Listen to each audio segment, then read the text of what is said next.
신앙심이 깊은 농부가 하루는 평소에 무신론을 주장하는 어떤 지식인을 식사에 초대했습니다. 식사를 하기 전에 농부는 평상시와 마찬가지로 기도를 하자고 했어요. 그러자 그 지식인이 농담조로 이렇게 말합니다. 그것은 말이에요, 18세기 인간들의 낡은 유물이니까 이제는 버리는 것이 어떻습니까? 농부는 하는 수 없이 혼자 기도한 다음에 이렇게 말합니다. 우리 집에도요, 당신 같은 식구가 하나 있습니다. 그러자 그 지식인이 묻습니다. 그래요? 그거 참 다행이군요. 아니, 세상에 이 집에 내 동료가 있다니 참 기쁘군요. 자, 누군가요? 대학에 다니는 자제분이신가요? 농부가 이렇게 돼요. 아닙니다. 우리 집 돼지들입니다. 하나님께 감사할 줄 모르는 사람은 돼지와 다를 바 없습니다. 성도 여러분, 성공하는 사람들이 사용하는 언어의 절반은 뭐냐? 칭찬이랍니다. 성공하는 사람들의 사용하는 언어의 절반은 칭찬. 행복하게 사는 사람들이 사용하는 언어의 절반은 뭔지 아세요? 그치, 눈치가 빠른 거예요. 감사요, 감사. 네. 행복하게 사는 사람들이 사용하는 언어의 절반은 감사. 성공하는 사람들이 사용하는 언어의 절반은 칭찬. 그래서 감사는 행복한 생활과 직접 연결되어 있습니다. 그렇다면 감사의 조건은 어떻게 찾을 수 있을까요? 감사는 평소와 달리 특별하고 좋은 일에 대해 표현하게 됩니다. 예를 들어서 기적과 같은 일이 일어날 때 그것이 감사의 조건이 되는 경우가 많습니다. 그런데 뭔가 대박이 터지는 경우에만 감사한다면 감사할 언어는 많지 않을 겁니다. 코로나19 팬데믹을 겪으면서 우리가 누리는 일상은 당연한 것이 아님을 우리는 분명하게 깨닫게 되었습니다. 그래서 우리는 이제부터라도 우리의 일상에서 감사를 찾아 느끼고 또 하나님 앞에 표현해야 될 줄을 믿습니다. 이스라엘 백성들이 광야를 지날 때 그들은 만나를 먹었죠. 만나의 시작은 기적이었습니다. 만나는 밤이슬과 함께 내렸습니다. 모양은 갓새와 같고 진주와 같았고 맛은 꿀 섞은 과자 같았습니다. 이스라엘 사람들은 만나를 보고 이게 뭐야? 하고 말했는데 이 표현이 곧 만나의 뜻이 됐습니다. 그러나 만나가 매일매일 반복되다 보니까 백성들은 감사를 잊고 오히려 불평했습니다. 지겹다. 날마다 이것만 먹어야 돼? 이를 거꾸로 생각해 보면 우리의 일상 속에는 그만큼 숨겨진 하나님의 기적으로 가득하다는 얘기일 수 있습니다. 물 한 잔을 마셔도 나무 그늘 밑에서 쉬고 있어도 그것은 바로 기적입니다. 하나님은 이스라엘 백성의 죄를 용서해 주시고 그들에게 언약 백성이라는 복된 지위를 회복시켜 주셨습니다. 하나님은 모세가 준비해온 돌판에 계명을 새겨주시고 이스라엘 백성에게 그 계명에 순종하며 살 것을 명령하십니다. 그 계명들의 핵심을 두 가지로 요약하면 하나님을 사랑할 것과 절기와 안식일 규정을 준수할 것입니다. 절기 규정에 따라서 이스라엘 백성은 하나님을 예배하는 때가 되면 정해진 곳으로 나아가야 했습니다. 이것은 많은 사람이 예배드리기 위해서 그들이 사는 곳을 일정 기간 떠나야 함을 의미합니다. 그들이 거주지를 떠나 있는 동안 주변 민족들의 침입을 받을 수도 있는 위험을 그들은 감수해야 했습니다. 하나님은 이러한 위험에도 불구하고 모든 것을 하나님께 맡기는 믿음을 이스라엘 백성에게 요구하신 거죠. 모든 것을 하나님께 맡기는 믿음. 어떠한 형편과 상황 속에서도 절대 믿음, 절대 신앙을 하나님은 이스라엘 백성에게 요구하신 것입니다. 안식일 규정도 같은 의미를 담고 있습니다. 하나님의 백성은 자신의 수고와 노력의 결과로 살아가지 않습니다. 이스라엘 백성은 안식일 규정에 따라서 안식일에는 모든 일을 내려놓아야 됩니다. 이는 공급자 되시는 하나님께, 오늘 또 먹여주시는 하나님께, 오늘 또 무언가를 공급해 주시는 하나님께 내 인생을 철저히 맡기는 일입니다. 그렇게 함으로써 성도는 당신의 백성을 먹이시고 입히시는 하나님의 은혜를 경험할 수 있습니다. 이처럼 절기와 안식일 규정은 오직 하나님만 의지하며 살아가라는 의미를 담고 있어요. 그런데 마귀는 당장 하나님을 섬기기보다 어느 정도 성공한 다음에 하나님을 섬겨도 늦지 않는다고 우리를 자꾸만 부추깁니다. 그러나 이것은 마귀의 속임수죠.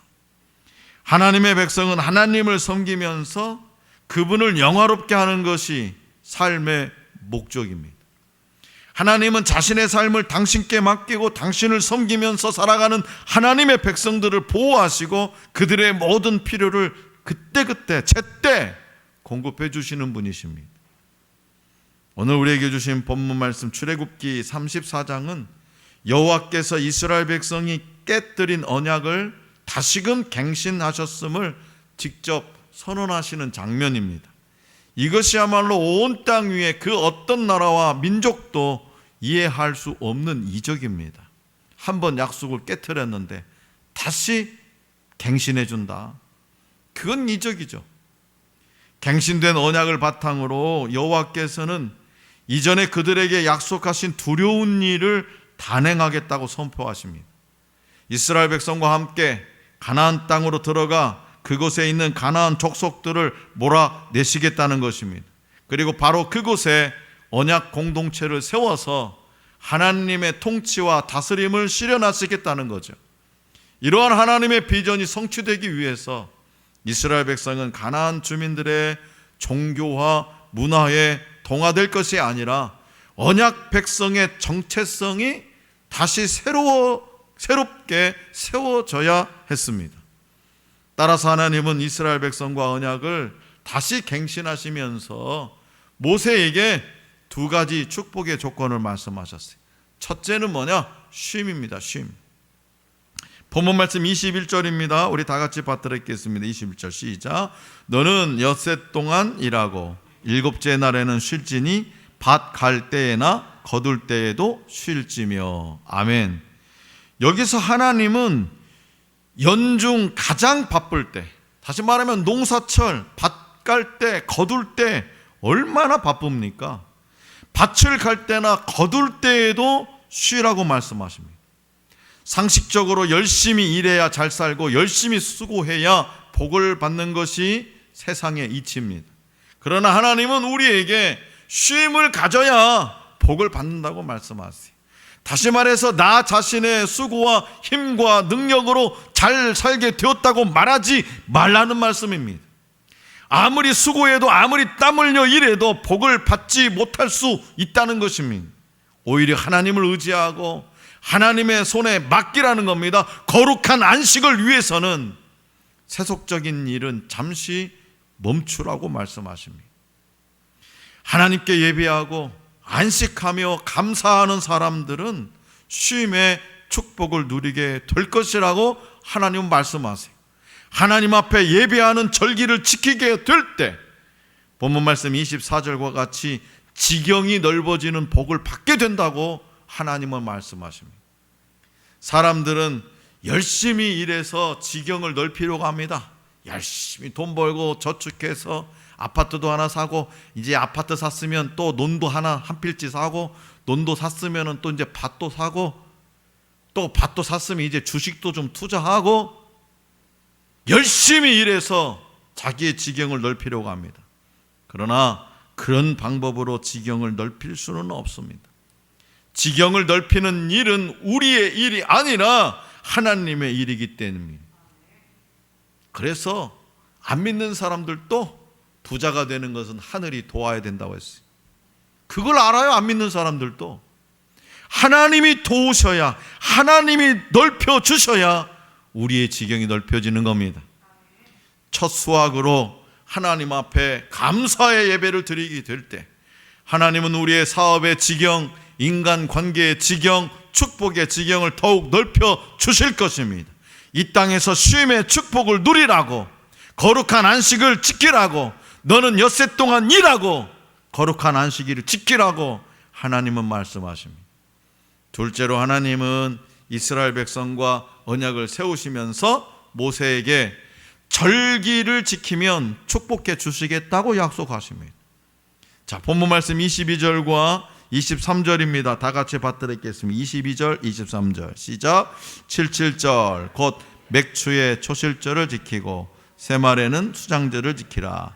너희의 모든 남자는 매년 3번씩 주 여호와 이스라엘의 하나님 앞에 보일지라. 아멘. 여기서 하나님은 1년에 3번, 1년에 3번은 하나님 앞에 나오라고 말씀하십니다. 그 3번은 무교절, 맥추절, 수장절입니다. 무교절은 애굽에서 해방되어 나온 것을 기념하여 드리는 감사절입니다. 맥추절은 처음 수확한 밀과 보리를 하나님께 드리는 감사절이며, 수장절은 연중에 과일과 곡식을 거두어 저장케 하신 하나님의 은혜에 감사하는 감사절입니다. 그 중에 맥추절은 77절 혹은 오순절로도 부르는데, 77절은 보리의 수확의 첫 단을 하나님께 드린 초실절로부터 시작해서 7주간의 곡물 추수기가 끝난 뒤에 붙여진 명칭입니다. 또한 초실절 다음 날부터 계산되어서 50일째 되는 날이어서 오순절이라고도 불렀습니다. 하나님은 명령대로 절기를 지키면, 하나님의 명령대로 절기를 지키면 대적을 물리치고 한계를 넘어서게 하고 보호해 주시겠다는 이 3가지 축복을 약속하셨습니다. 본문 말씀 24절을 다시 한번 받들겠습니다. 24절 시작. 내가 이방 나라들을 내 앞에서 쫓아내고 내 지경을 넓히리니 네가 매년 3번씩 여호와 내 하나님을 뵈려고 올 때에 아무도 내 땅을 탐내지 못하리라. 아멘. 하나님은 이스라엘에게 계속해서 절기를 지키라고 명령하셨습니다. 명령. 절기를 지키는 것은 하나님을 향한 사랑의 고백이고 존경의 표현입니다. 이스라엘은 절기를 지킴으로 하나님이 베푸신 은혜를 기억할 수 있습니다. 또한 절기의 기원과 의미를 기억함으로써 하나님의 능력을 되새길 수 있습니다. 하나님 중심으로 살아갈 수 있습니다. 절기는 개인적인 차원에서 지키는 것으로 끝내서는 안 되고요, 공동체 차원에서 지켜야 됩니다. 공동체, 하늘 소망교회 성도들 모두가 맥추절, 맥추 감사절을 지켜야 되는 겁니다. 그런데 이 절기를 지키려면 조금 전에도 말씀드렸다시피 매년 많은 사람이 먼 길을 떠나서 집을 두고 처자식을 놔두고 나이 드신 부모님들을 집에 두고 매년 많은 사람들이 먼 길을 떠나서 한 곳에 모여서 예배를 드려야 됩니다. 이런 상황에서 주변에 적들이 쳐들어오면 무방비 상태에 노출될 수 있지만 어떻게 하신다고요? 하나님이 보호해 주시겠다고 약속하셨습니다. 네 땅을 탐내지 못하리라 하나님께서 말씀하셨습니다. 그렇기 때문에 하나님의 백성은요, 하나님의 보호를 의지하고 담대한 믿음으로 살아가야 됩니다. 그리고 하나님을 올바로 섬기기 위해서는 먼저 하나님께 대한 인식을 올바로 정립해야 됩니다. 우리 한국교회가 맥추 감사 주일을 지키는 것은 보리를 추수하는 계절에 맞추어서 7월에 정한 겁니다. 이것은 구약의 맥추절의 연속이 아니라 하나님께서 농경사회였던 우리에게 베풀어 주신 구속의 은총과 농사의 결실, 기타 여러 복에 대해서 감사를 드리는 절기입니다. 한 해의 전반기가 끝나고 후반기를 시작하는 7월 첫 주에 전반기 동안 베풀어 주신 하나님의 은혜에 감사하는 절기, 그리고 후반기에도 역시 하나님이 지켜주시길 바라는 마음으로 맥추 감사절을 지키는 것입니다. 성도 여러분, 자동차 운전자는요, 백미러를 보지 않고 앞으로 나아갈 수 없습니다. 오늘 저와 여러분들이 더 힘있고 안전하게 달려나가기 위해서는 먼저 감사의 눈으로 우리의 시간의 백미러를 바라봐야 됩니다. 물론 상황만 보면 감사하지 않을 수 있습니다. 그러나 성경에서 말씀하는 진정한 감사의 의미는 뭐냐? 어떤 상황 때문에 감사하는 것이 아니라 그럼에도 불구하고 주님의 성품을 믿기 때문에, 하나님의 성품을 믿기 때문에 우리는 감사하는 겁니다. 기독교는 감사의 종교입니다. 십자가 없는 기독교를 생각할 수 없듯이 감사 없는 기독교도 생각할 수 없습니다. 감사는 기독교의 덕목이 아니라 본질에 관한 것입니다. 우리 주님은 사도 바울을 통해서 범사에 감사하라, 이것이 그리스도 예수 안에서 너희를 향하신 하나님의 뜻이라고 말씀하셨습니다. 그리고 골로새서 3장 17절에서도 이렇게 말씀하셨습니다. 또 무엇을 하든지 말에나 일에나 다 주 예수의 이름으로 하고 그를 힘입어 하나님 아버지께 감사하라. 감사는요, 우리 마음 속에서 우러러 나오는 것이 아닙니까?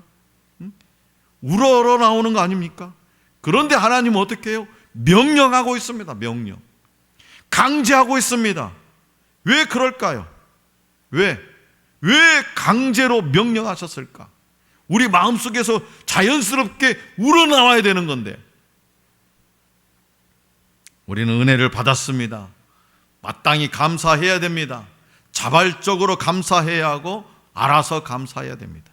그러나 그렇게 하질 못합니다. 그럴 능력이 없어요. 타락한 우리 인간은 너나 할 것 없이 배은망덕합니다. 그래서 감사를 명령하셨어요. 여러분들, 하나님께서 여러분들에게 베풀어 주신 은혜, 온갖 은혜들을 다 기억하면서 하나도 안 잊어버리고 다 감사하십니까? 은혜를 받고 펄쩍펄쩍 뛰고 막 정말 세상을 어떻게 할 것처럼 하다가도요, 많은 시험거리가 오면 그걸 이겨내지 못하고 불평하고 원망하고. 그래서 하나님은 명령하셨다는 거예요. 하나님의 명령에 순종하면 좋은 일이 있습니다. 하나님께서 명령하신 것은 우리를 유익하게 하기 위함입니다. 하나님의 성품은 선하십니다. 그렇기 때문에 감사는 하나님의 선물입니다. 하나님의 축복입니다. 11세기 신성 로마 제국에 하인리 3세라는 왕이 있었습니다. 그는 한때 정치가로 나라를 다스리는 일에 환멸을 느끼고 수도사가 되고픈 마음이 생겨서 그가 존경하던 수도원장을 찾아가서 자신과 같은 사람도 수도사가 될 수 있는지를 물었다고 합니다. 그러자 수도원장이 왕에게 물었어요. 모든 수도사 후보들은 순명, 순결, 청빈의 세 가지 약속을 한다는 것을 아시지요? 예, 들어서 알고 있습니다. 그 중에서도 제일 중요한 것이 순명, 곧 순종입니다. 제가 왕께서 이것을 시행하실 수 있는지 시험해도 좋겠습니까? 물론이지요. 이때 수도원장은 이렇게 말했습니다. 그러면 제가 왕께서 순종할 첫 번째 문제를 드리겠습니다. 지금 이 나라 백성은 힘 있는 자들에 의한 학대로 많이 힘들어하고 있습니다. 일단 궁궐로 돌아가셔서 백성의 눈물을 씻어주면서 그들을 잘 섬기다 오시면 다음 숙제를 드리겠습니다. 사랑하는 성도 여러분, 이 수도원장은 정말 지혜로운 분이었습니다. 하나님의 말씀, 하나님의 명령, 하나님의 뜻을 지키는 것은 저 깊은 산속에 들어가서 하는 일이 아닙니다. 돌을 닦는 것이 아닙니다. 날마다 치열한 삶의 마당에서 우리의 이웃들을 격려하고 섬기고 세우며 살아가는 일입니다. 결국 모든 말씀의 명령은요, 모든 말씀의 명령은 두 가지로 요약되지 않습니까? 누가복음 10장 27절 말씀입니다. 네 마음을 다하며 목숨을 다하며 힘을 다하며 뜻을 다하여 주 너의 하나님을 사랑하고 또한 내 이웃을 내 자신같이 사랑하라. 하나님 사랑, 이웃 사랑입니다. 이런 선한 마음으로 말씀을 받고 지킬 때 우리는 천국 백성다운 백성이 될 수 있습니다. 순종보다 제사가 낫다고, 순종이 제사보다 낫다고 말씀하셨습니다. 순종이 제사보다 낫다. 하나님의 명령에 순종하는 사람이 아름다운 사람이요, 하나님이 기뻐하신 사람입니다. 감사는요, 하나님의 명령이에요. 감사는 하면 할수록 더 감사하게 됩니다. 유대인 랍비들은요, 감사를 행복의 문이라 이렇게 표현했습니다. 감사를 행복의 문. 감사하면 내가 그 행복의 나라로 들어간다는 거예요. 감사하면 행복해지고 하나님에 대한 믿음이 더 깊어집니다. 감사는 성도가 당연히 해야 할 일입니다. 감사하는 사람은 하나님께서 하신 일을 믿음의 눈으로 본 사람입니다. 많은 은혜를 받은 사람은 저절로 감사하다는 말이 입에서 나옵니다. 그러므로 지난 반년 동안을 돌아보면서 하나님 앞에 감사드릴 수 있기를 원합니다. 인생의 모든 것은 오직 여호와께로만 말미암는다는 사실을 다시 한번 고백하면서 하나님을 향한 신앙을 재무장하는 2022년 맥주 감사절이 될 수 있기를 간절히 기원합니다.